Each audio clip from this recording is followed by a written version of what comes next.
सोचिए, कोई भी एनजीओ हो, उसकी सबसे बड़ी मुश्किल क्या होती है?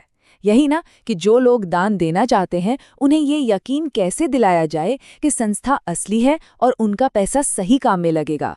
आज हम इसी भरोसे को जीतने के एक बहुत ही जरूरी सरकारी तरीके पर बात करने वाले हैं।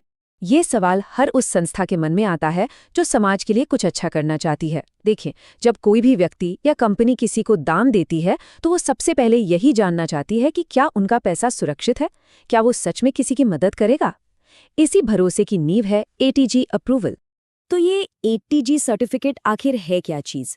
इसे आप ऐसे समझिए, ये एक तरह से सरकार की तरफ से दी गई भरोसे की मोहर है। जब इनकम टैक्स डिपार्टमेंट किसी एनजीओ को ये सर्टिफिकेट देता है तो वो इस बात की गारंटी ले रहा होता है कि ये संस्था असली है। डोनर के लिए ये सिर्फ टैक्स बचाने का एक तरीका नहीं, बल्कि एक तसल्ली है कि उनका दिया हुआ पैसा सही हाथों में जा रहा है। तो इस पूरी प्रक्रिया को आसानी से समझने के लिए हमने इसे 4 हिस्सों में बांटा है।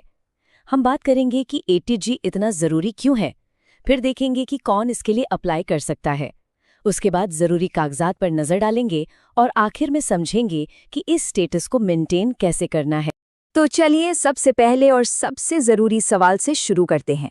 आखिर ये एटीजी सर्टिफिकेशन इतना ज़रूरी है क्यों? इसका सीधा और सिंपल जवाब है क्योंकि ये डोनर्स का भरोसा जीतने का सबसे पक्का रास्ता है, जिससे ज़्यादा फंडिंग के दरवाजे खुलते हैं। और इसके फायदे ना सच में बहुत काम के हैं। ये सिर्फ एक सर्टिफिकेट नहीं है, बल्कि इससे कहीं ज़्यादा है। ये आपकी विश्वसनीयता को इतना बढ़ा देता है कि बड़ी बड़ी कंपनियां आपको सीएसआर फंड देने में हिचकिचाती नहीं है। आम लोग भी टैक्स बेनिफिट की वजह से ज़्यादा दान देने के लिए आगे आते हैं। और सबसे अच्छी बात, ये आपकी संस्था की ओवरऑल प्रोफाइल को भी मजबूत बनाता है। और मज़े की बात यह है कि ये कोई टेम्परेरी जुगाड़ नहीं है। एक बार आपको ये मंजूरी मिल गई तो ये सर्टिफिकेट पूरे 5 साल तक वैलिड रहता है। इसका मतलब है एक लंबी स्थिरता। एनजीओ बार बार अप्लाई करने के झंझट से बचकर अपने असली काम यानी समाज सेवा पर फोकस कर सकता है। ठीक है, तो अब सवाल ये उठता है कि भरोसे की ये सरकारी मोहर आखिर मिल किसे सकती है। चलिए देखते हैं कि कौन सी संस्थाएं इसके लिए योग्य हैं और क्या आपका संगठन इन शर्तों को पूरा करता है। यहाँ देखिए, स्क्रीन पर सब कुछ साफ साफ बताया गया है। चाहे संस्था एक ट्रस्ट हो, सोसाइटी हो या फिर सेक्शन 8 कंपनी, कोई भी अप्लाई कर सकता है। लेकिन कुछ बेसिक शर्तें हैं, जैसे आपके पास 12A का परमानेंट रजिस्ट्रेशन होना ही चाहिए, आपने ज़मीन पर चैरिटी का काम शुरू कर दिया हो और आपके अकाउंट्स बिल्कुल साफ सुथरे और मेंटेन होने चाहिए। और हाँ, एक बात बिल्कुल साफ है, इसका मकसद पूरी तरह से चैरिटी को यानी समाज सेवा को बढ़ावा देना है। कोई भी संस्था जो प्रॉफिट कमाने के लिए बनी है या जिसका काम सिर्फ कागजों पर है, असल में नहीं, वो इसके लिए एलिजिबल नहीं हो सकती। ये पारदर्शिता को बनाए रखने के लिए बहुत ज़रूरी है। ओके, तो अब आते हैं उस हिस्से पर जिसका शायद सबको इंतजार था, कागजात। यानी कौन कौन से दस्तावेज लगेंगे। इसे ऐसे देखिए कि आपको अपने अच्छे काम का सबूत एक फाइल में इकट्ठा करना है। अब देखिए, डॉक्यूमेंट्स की लिस्ट लंबी हो सकती है, लेकिन घबराने की बिल्कुल ज़रूरत नहीं है। हमने इसे 5 आसान हिस्सों या कह सकते हैं कि 5 पिलर्स में बांट दिया है। पहला, आपकी कानूनी नींव। दूसरा, आपके काम का सबूत। तीसरा, आपकी फाइनेंशियल हेल्थ। चौथा, आपके लीडरशिप की डिटेल्स। और पांचवा, आपके ऑफिस के पते का प्रूफ। सबसे पहले और सबसे बुनियादी हैं आपके लीगल डॉक्यूमेंट्स। इसमें आपके संगठन का रजिस्ट्रेशन सर्टिफिकेट, उसका पैन कार्ड और सबसे ज़रूरी, याद रखिएगा, 12A का परमानेंट रजिस्ट्रेशन सर्टिफिकेट शामिल है। ये तो होना ही चाहिए, इसके बिना बात आगे नहीं बढ़ेगी।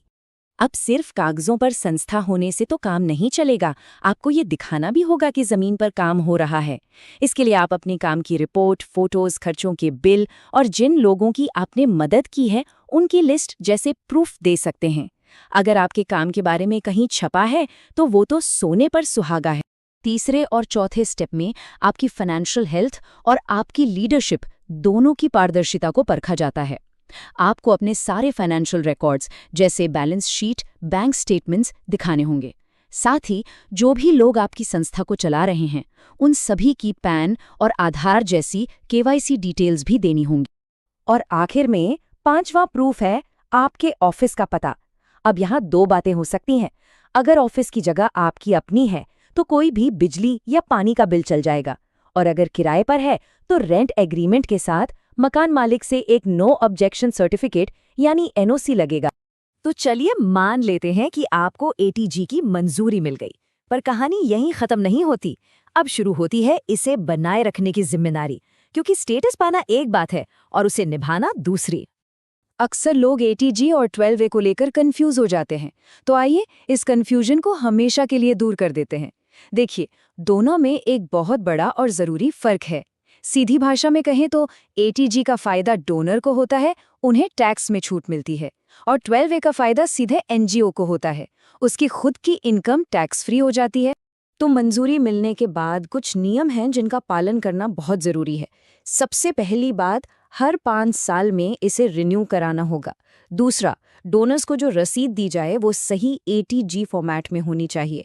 और सबसे अहम, फंड्स का कोई भी गलत इस्तेमाल नहीं होना चाहिए, वरना ये सर्टिफिकेट कैंसिल भी हो सकता है। और ये भी जान लीजिए कि आजकल सारा प्रोसेस फॉर्म 10AB के जरिए ऑनलाइन ही होता है।